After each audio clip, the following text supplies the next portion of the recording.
School field trips to theme parks holding marine mammals in captivity may yet be banned.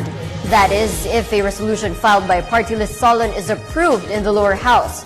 Aljo Bendijo reports. Kabataan Party List Representative Raymond Palatino urges the Department of Education not to bring students to theme parks showcasing whales and dolphins held in captivity, saying this exhibits risk teaching children the wrong value that extracting wild animals from their natural habitat, keeping them for profit and treating them cruelly acceptable.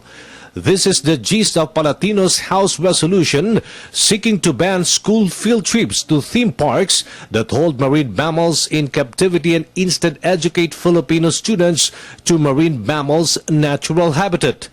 He says government should instead promote dolphin and whale watching to countries' tourist spots like Bohol Island and some parts of Mindanao. Una, itong ating House Resolution directed sa Department of Education and Commission on Higher Education, recognizing na ang main market ng mga dolphin shows mga students, no?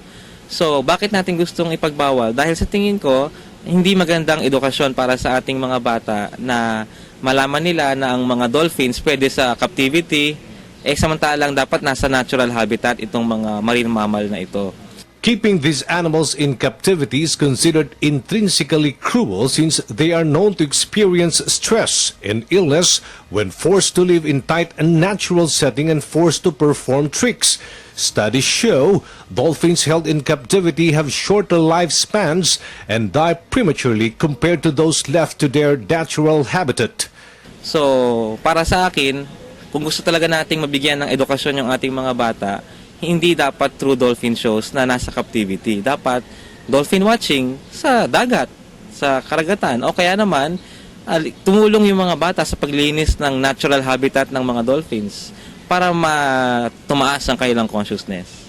Due to massive hunting of these marine mammals utilized to perform tricks on various theme parks around the globe, the 2008 Red List of Threatened Species of International Union for the Conservation of Nature reveals 8 dolphin subpopulations are considered critically endangered, while 2 species of 3 subspecies were classified as also endangered. For the People's Television Network, Aljo Bendijo.